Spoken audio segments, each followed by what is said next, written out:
प्रथम वंदितो तुम्हा छत्रपती विठ्ठल विठ्ठल।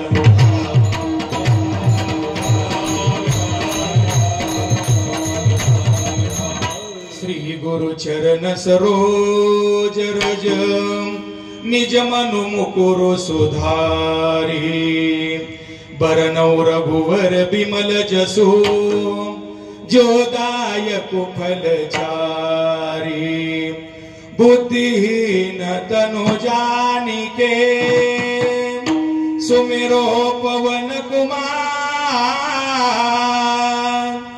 बल बुद्धि विद्या देहु मोहि हरऊ कलेश भिकार चलो आओ जी पवन कुमार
रूप गणेशु केली स्मरण होय सकळ विद्यांच्या अधिकरण तेची वंदू श्री चरण श्री गुरूंचे ते नमस्कारोनी आता सारासार विचार करा उठा उठी नाम धरा कंठी विठोबाचे प्रस्तुत प्राप्तस्थळी प्राप्त प्रसंगी सेवेसाठी घेतलेला अभंग महाराजांनी अतिशय सुंदर चालीमध्ये गायलेला अभंग महाराष्ट्राचं आराध्य दैवत वैराग्याची मूर्ती म्हटलं की आपल्या नजरेसमोर जे नाव उभं राहतं ते म्हणजे जगद्गुरु तुकोबार आहे।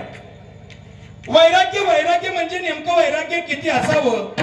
एखाद्या व्यक्तीनं दुपारी 12 वाजता काट्याच्या काठीनं मारावं, त्याच व्यक्तीच्या घरी तेलाची वाटी घेऊन जावं आणि त्याला म्हणावं, बाबा मला मारून मारून तुमचे हात खूप दुखत असतील हो, जरा तुमच्या हाताला मालिश करू का।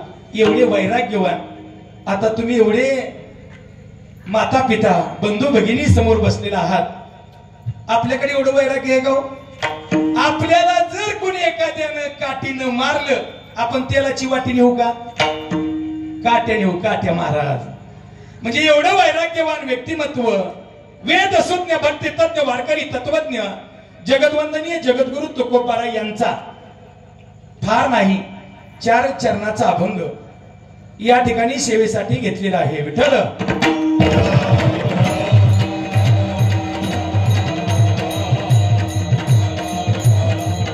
अभंगामध्ये जगद्गुरु तुकोबार सांगतात, विचार करा विचार करा। समोर बसलेले प्रत्येक जण म्हणते, महाराज आम्ही नेहमी विचारच करतोय आणि तुम्ही वेगळं काय सांगताय। जगद्गुरु तुकोबार सांगतात, सारासार विचार करा उठा उठी। उठता बसता काय विचार करायचा, नाम धरा कंठी विठोबाची।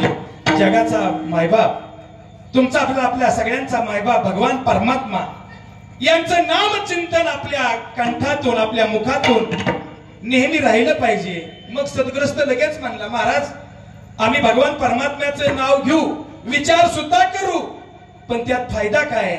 त्यावेळी जगद्गुरु तुकोबार सांगतात, तयाच्या चिंतने निरसेल संकट तराल दुर्गट भव सिंधू।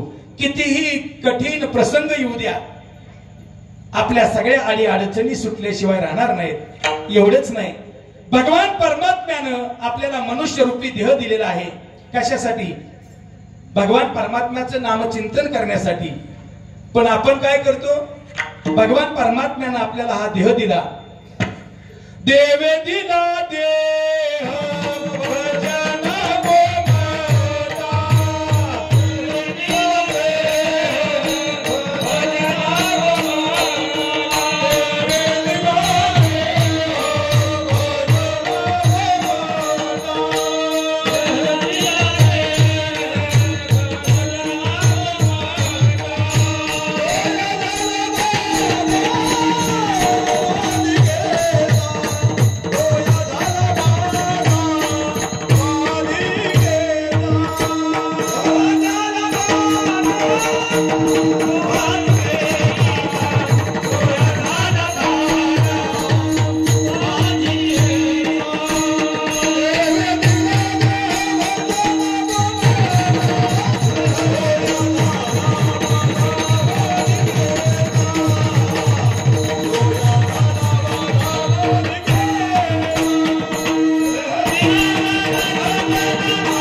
देह दिला. कशासाठी? देवे दिला देह भजना गोमटा. महाराज तुम्ही म्हणला भजना गोमटा, बसलेल्यांनी ऐकलं भोजना गोमटा. आता महिला मंडळ हे चालतं बोलतं कीर्तन आहे. तुम्हाला स्वयंपाक करता आला पाहिजे का वाढता आला पाहिजे? काय म्हणणार बाबा? प्रश्न विचारतोय. करता आला पाहिजे का वाढता आला पाहिजे? काय करता आला पाहिजे? आयांनो, स्वयंपाक करता आला पाहिजे का वाढता आला पाहिजे? आता एखादी माता माऊली म्हणेल करता आला पाहिजे, आणि वाढा नाही आला तर? पण तुम्ही सुज्ञ आहात, मागून आवाज आला, करता पण आला पाहिजे, वाढता पण आला पाहिजे. तुम्हाला स्वयंपाक करता पण येतो आणि वाढता पण येतो. पुरुष मंडळी आपल्या पॅनलची बोला, आपल्याला काय येतो? ताट पुढं आलं, पुंडलिकावरती आर विठ्ठल, एवढं फक्त आपल्याला जमतं. भगवान परमात्म्यानं आपल्याला जन्मोनी या कुळी कशासाठी दिला जन्म? भगवान परमात्म्याचं नामचिंतन कसं करायचं? अहर्निशी दिवस रात्र भगवान परमात्म्याचं नामचिंतन करायचं. आणि जर आपण भगवान परमात्म्याचं नामचिंतन अखंडितपणे केलं तर मग जगद्गुरु तुकोबाराय म्हणतात तुमचं कुळ पावन होईल. तुका म्हणे कोटी कुळ येते पुनीत. कशामुळे होतात? भावे, गाता, गीत, विठोबाचे. त्यामुळे आता आपण मुद्द्यावरती आलोय. तुम्ही सगळे श्रोतेजन अतिशय प्रभू तुम्ही महेशेची मूर्ती, मी तव दुबळा अर्चितशे भक्ती, म्हणून बोल जरे गंगावती स्वीकारलजी.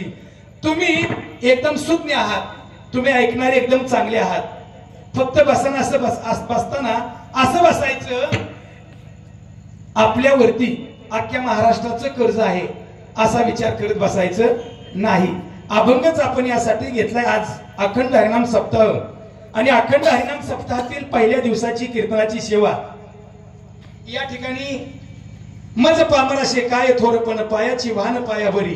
अखंड हरिनाम सप्ताह रामायण ज्ञान यज्ञ सोहळा.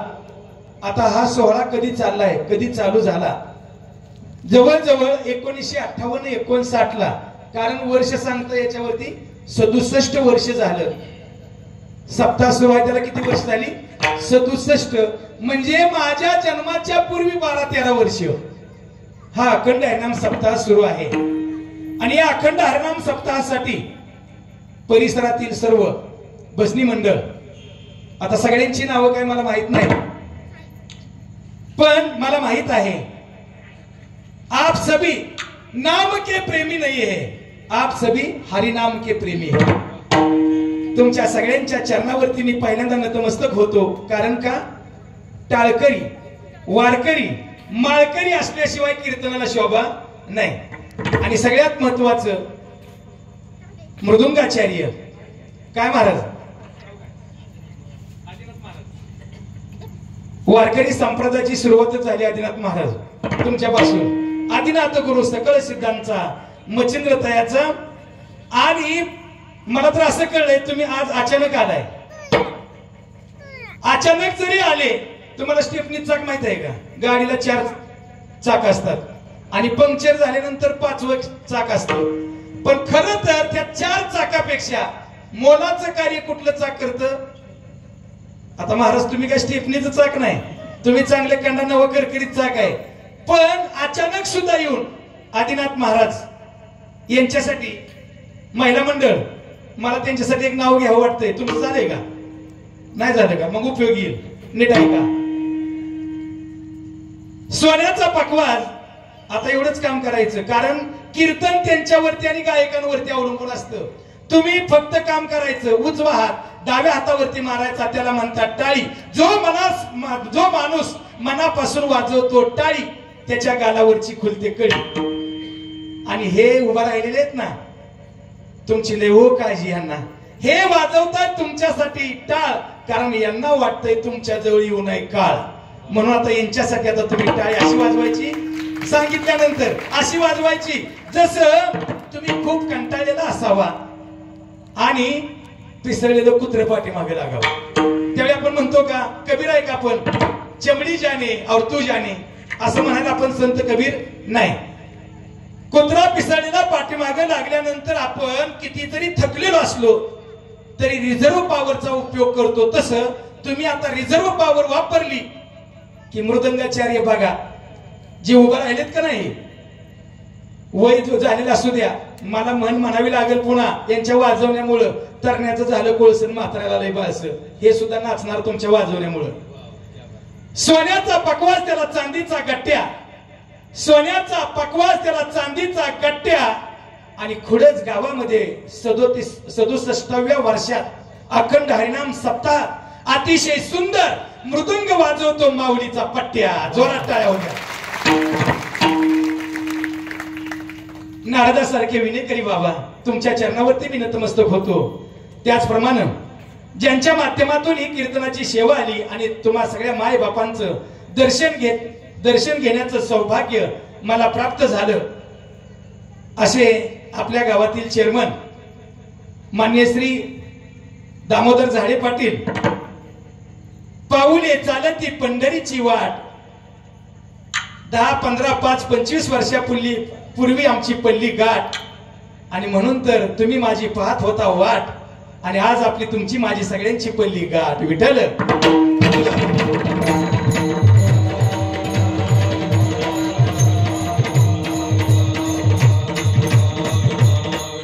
त्याचप्रमाणे आपल्या गावचं वैभव, ज्यांची सकाळी कीर्तनाची सेवा झाली, हरिभक्तीपर्यंत इंदुबाई टाले महाराज, ज्ञानेश्वरी मुखदगत असणाऱ्या आणि नेहमी भगवान परमात्म्याची निस्वार्थपणे सेवा करणाऱ्या आपल्या गावचं वैभव. त्याचप्रमाणे या ठिकाणी नारायण महाराज असतील, सगळेच महाराज मंडळी, आता सगळ्यांची नावं माहित नाहीत, पुन्हा काय होईल, उभी असणारे सगळे महाराज मंडळी आपल्या चरणावरती नतमस्तक होतो. आता आज काय माहितीये का काका, आज रामनवमी आहे. त्यांचं नाव आहे राम आणि माझं नाव आहे हनुमान, त्यामुळे आम्ही दोघं काय भिणार नाही. राम महाराज आपल्याही चरणावरती मी नतमस्तक होतो. आणि माझ्या पाठीमागे उभा असणारे, भिवू नकोस मी तुझ्या पाठीशी उभा आहे, चोपदार, चोपू काय नका, फक्त पाठीमागे उभा राहा. तुमच्याही चरणावरती मी नतमस्तक होतो. आणि सगळ्यात महत्वाचं, टाचणी जरी पडली तरी सुद्धा आवाज येईल. काय साऊंड सिस्टीम आहे, साऊंड सिस्टीम वाले दादा, तुमचं सुद्धा मला वाटतंय झाले का नाही कोणास ठेव, झाले का? नसल्यावर झाल्यामुळे तुमच्यासाठी बी नाव घेणार. सिस्टीम अशी दिली, कारण का झालं नसल्यास मी नाव घेतो बरं का, उपयोग येतं पुढे म्हणून. यंदा केली बार्शी पैठण केलं गेल्या वर्षी, नीट लक्षात ठेवायचं. यंदा केली बार्शी पैठण केलं गेल्या वर्षी, पैठणला नाताची कावड, मला जायला पंढरपूरची आवड. पंढरपूरला विठ्ठल आणि रुक्मिणीचा जोडा, मध्ये जाताना लागतो वाकरीचा वडा, वाकरीच्या वड्यात माऊलीचा घोडा, माऊलीच्या घोड्याला मोत्याचा तुरा. आम्ही सगळे जमलो गोपाळपुरात जमून सगळ्यांनी केला खेळ. आळंदीत जाऊन केला आम्ही सगळ्यांनी मेळ. आळंदीत गेल्यानंतर आपल्या लक्षात आलं आपल्या पाठीमाग आहे शंभू महादेवाची शोभा. आणि सिस्टीमवाले दादा तुमच्या पाठीमाग प्रत्यक्ष पांडुरंग परमात्मा उभा. प्रत्यक्ष पांडुरंग परमात्मा उभा. विठ्ठल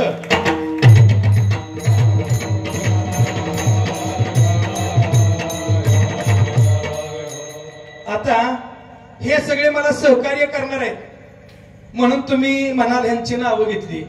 बाबा आम्ही जर पुढे बसलो नसतो तर कीर्तन तू कोणाला सांगितलं असतं. पण एक गोष्ट लक्षात ठेवा हे माझ्यासाठी सगळे देव आहेत पण तुम्ही माझ्यासाठी महादेव आहात. म्हणून मस्तक हे पाया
संतांच्या अभंगामध्ये जगद्गुरु तुकोबराय सांगतात सारासार विचार करा उठा उठी. आता आपल्या अखंड हरिनाम सप्ताहाला वर्ष झालेत 67. एखादं झाड लावणं सोपं पण झाड टिकवणं अवघड. जेवण करणं सोपं पण जेवण पचवणं अवघड. तसं अखंड हरिनाम सप्ताह सुरू करणं सोपं पण टिकवणं खूप अवघड असतं. एक दृष्टांत सांगतो म्हणजे लक्षात येईल. एका सदग्रस्ताला महाराज दुसऱ्यांची इस्टेट मिळाली. कोट्याधीश झाला तो पण जास्त इस्टेट मिळाल्यामुळं प्रकार असा झाला तो व्यसनी झाला. व्यसन करायला लागल्यानंतर कितीही कोट्याधीश असू द्या मातीमोल व्हायला वेळ लागत नाही. त्याची सगळी इस्टेट संपली. मग बाजारच्या दिवशी एक मावशी बाजारमध्ये वांगी विकायला बसली आणि ज्यांनी 100 एकर जमीन घालवली हा कोट्याधीश बाजारामध्ये गेला आणि मावशींना म्हणला मावशी वांगी कशी पावशेर दिली. मावशी म्हणल्या उन्हाळ्याचे दिवस आहेत 10 रुपयाला पावशेर म्हणजे 40 रुपयाला किलो. 10 रुपयाला पावशेर वांगी दिली. हा म्हणला 9 रुपयाला देता का. मावशी म्हणल्या काय हरकत नाही 9ला तर 9. पुन्हा ह्याला वाटलं आपण 9ला देता का म्हटलं की मावशी लगेच होय म्हटल्या. तो म्हणला 8 रुपयाला देता का. मावशी म्हणल्या 8ला तर 8 घे चल. पुन्हा हा म्हणला 7 रुपयाला देता का. 7 रुपयाला सुद्धा मावशी तयार झाल्या. 5 रुपयापर्यंत आल्या आणि 5 रुपयापर्यंत आल्यानंतर हा म्हणला 4 रुपयाला देता का. मावशी म्हणली पायातली चप्पल बघितली का. अरे करंट्या भवानीचं गिरायक आहे आणि मला वाटलं की भवानीचं गिरायक आहे कुठं महागारी लावायचं. 10 रुपयावर मी 5 रुपयावर आले 4 रुपयाला मागतोय. आता तुझ्यासारख्या करंट्याचे हात माझ्या पाठीला लागले. आता माझं काही खरं नाही. आता ह्यांनी इस्टेट घालवली होती का बसाव का नाही. तो म्हणला ओ मावशी ज्यादा बोलू नका. माझा हात म्हणजे साधं सुद्धा हात नाही. याच हातानं 100 एकर जमीन घालवली. तुमच्या या पाठीचं काय घेऊन बसलाय विठ्ठल.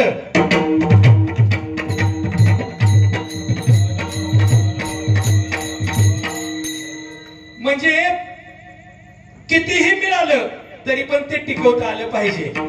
आणि मग जगद्गुरु तुकोबराय सांगतात माणसानं जीवनामध्ये मी मगाशी तुम्हाला सांगितलं होतं आज नामचिंतनपर अभंग घ्यायचा असतो आणि आज प्रत्येकाने नामस्मरण करायचं असतं.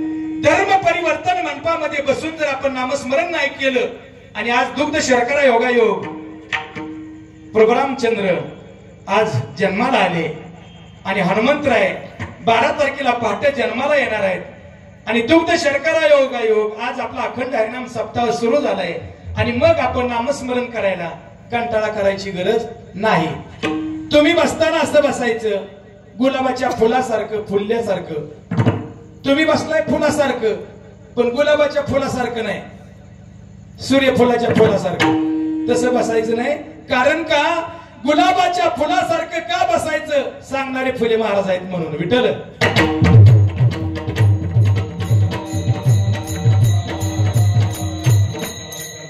मग जगद्गुरु तुकोबाराय सांगतात भगवान परमात्म्याचे 3 उपकार आपल्यावरती आहेत. भगवान परमात्म्यानं आपल्याला देह दिला, भगवान परमात्म्यानं आपल्याला जीव दिला आणि भगवान परमात्म्यानं आपल्याला इंद्रिय दिली. मगाशी आपण देवी दिला देह भजना गोमटा तो या झाला फाटा बाधिकेचा. जेने हा जीव दिला दान तयाचे करीन चिंतन असं आपण म्हणतो. कुठपर्यंत? जोपर्यंत आपण आईच्या गर्भामध्ये असतो 9 महिने 9 दिवस पूर्ण होईपर्यंत आपण म्हणतो देवाला देवा या दुःखातून मला वेगळं कर रे. आणि बाहेर आल्याबरोबर जन्म झाल्याबरोबर माणसा इतका लबाड प्राणी कोणच नाही हो. जन्माला आल्याबरोबर बाळ रडतं कसं कवा कवा कवा. म्हणजे मी असं कवा म्हणलोय म्हणत. भगवान परमात्म्याने आपल्याला जीव दान दिलाय. आणि दुसरी गोष्ट दिली इंद्रिय हात पाय कान. कशासाठी दिले इंद्रिय हात पाय कान.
एका दगडात 2 पक्षी मारले.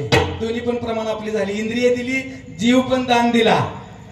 टाळकऱ्यांसाठी गायकांसाठी जोरदार टाळ्या वाजवा. जगद्गुरु तुकोबाराय म्हणतात माणसानं विचार करावा नामचिंतन करण्याचा.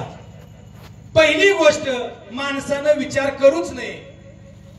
नीट लक्षात ठेवायचं. मला हे प्रश्न विचारायची सवय. मी आहे शिक्षक, त्यामुळं उत्तर तुम्ही सांगितल्याशिवाय मी पुढे जात नाही. पहिला मुद्दा एक तर आपण विचार करायचा नाही.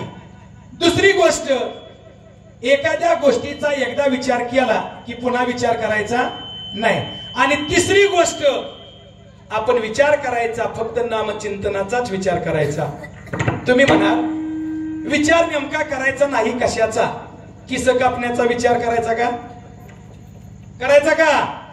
मोठ्यांदा बोला. आमच्याकडची 2-2 वर्षाची लेकरं बडा बडा बोलते ती आणि तुम्ही अजून काहीच बोलत नाही. अजून बोलायला शिकली नाहीत काय चेअरमन साहेब? बोलायला शिकली नाहीत काय माणसं?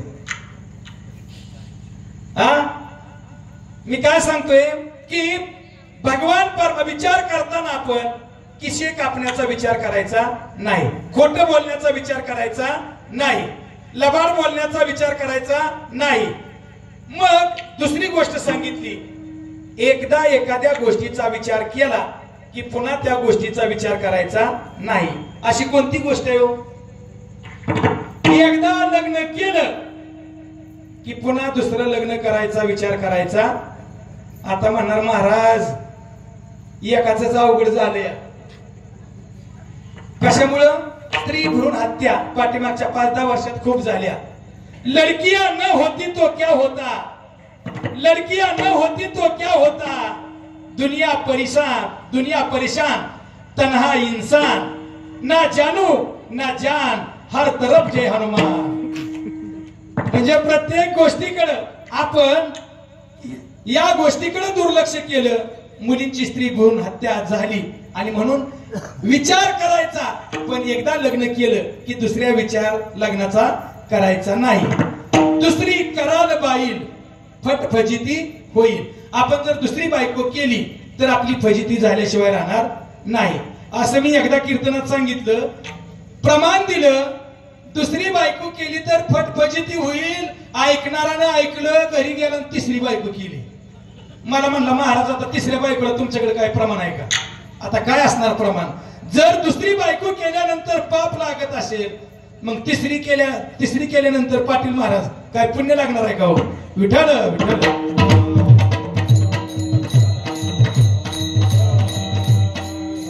आणि मग एक 60 वर्षाची आजोबा, 60 वर्षाच्या आजोबाला वाटलं की आता आपण लग्न करावं. आणि पहिल्या काळामध्ये मुली भरपूर होत्या. 60 वर्षाच्या आजोबानं 20 वर्षाच्या मुलीबरोबर लग्न केलं. फटफजिती कशी होती नीट ऐका.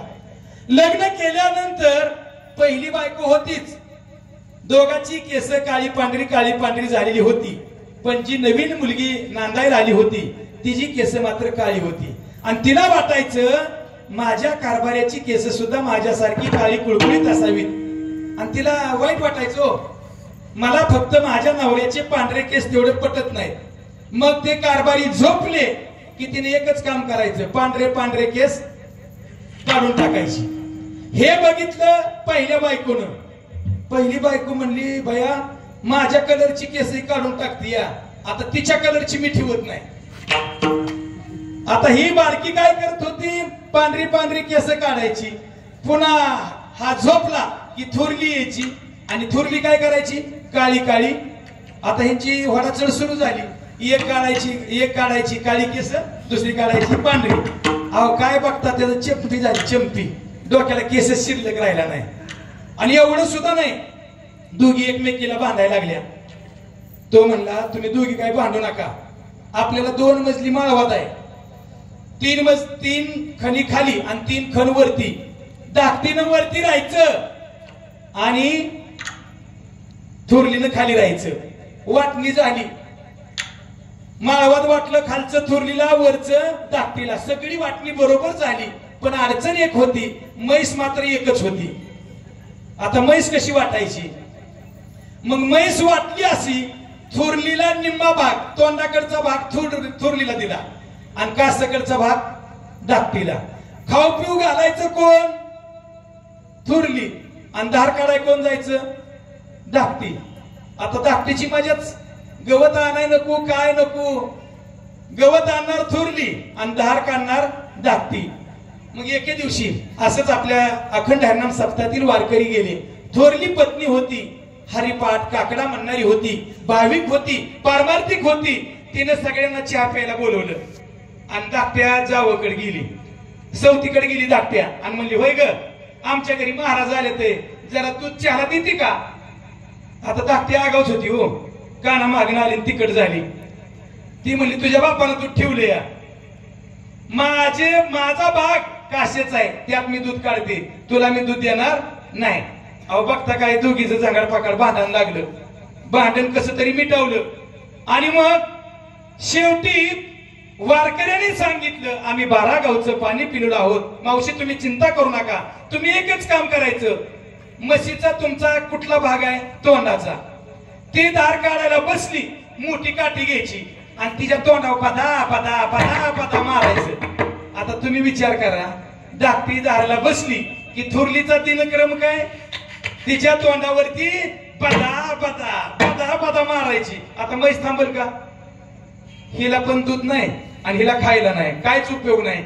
आणि मग शेवटी काका म्हणले, उगाच जगाला काय तमाशा दाखवू नका, उद्या पाडव्याचा सण आहे आणि आज तुम्ही सुरुवात भांडायला करू नका. त्यावेळी थोरलीने सांगितलं, मी पहिली बायको आहे, तुम्ही माझ्याकडे उद्या जेवायला यायचं. धाकटी म्हणली, मी तुमची आवडती पत्नी आहे, तुम्ही माझ्याकडे जेवायला यायचं. हा वरती झोपलेला होता. सकाळी थोरली उठली, उठा जागे व्हारे आता, स्मरण करा पंढरीनाथा, असा काकडा म्हणत म्हणत थोरलीनं स्वयंपाक केला धाकटीच्या अगोदर. धाकटी मात्र होती सूर्यवंशी, म्हणजे दिवस उगवल्याशिवाय ती उठत नव्हती. आणि मग खालून आवाज दिला, पाटील जेवायला खाली या. आता जो डोळत चोळत चोळत पाटील उठलं, शिडीवनं खाली उतरायला लागलं. जिना फिना काय नव्हता, असं खाली उतरायला लागलं. तोपर्यंत धाकटी उठली, कारभारी कुठं निघालाय, माझा पण स्वयंपाक झाला. आता कुठला स्वयंपाक व्हायला, ही आताच उठली. पण त्याला जाऊन द्यायचं नव्हतं. काका असा शिडीवनं खाली यायला की खाल्लीनं धरली टंगडी आणि वरलीनं धरली शिंडी. एवढ्यामध्ये आपल्या गावातील मंडळी म्हणली, अहो पाटील 8-9 वाजले, तुमची अजून गुढी उभारली नाही. पाटील म्हणतात, तुम्हाला दिसली नाही का ही 3.5 हाताची गुढी? विठ्ठल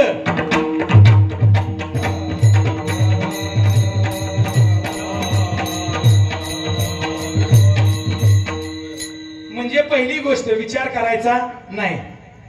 दुसरी गोष्ट एकदा विचार केला की पुन्हा विचार करायचा नाही. आणि तिसरी गोष्ट माणसानं नेहमी विचार करायचा, क्षणोक्षणी हाची करावा विचार.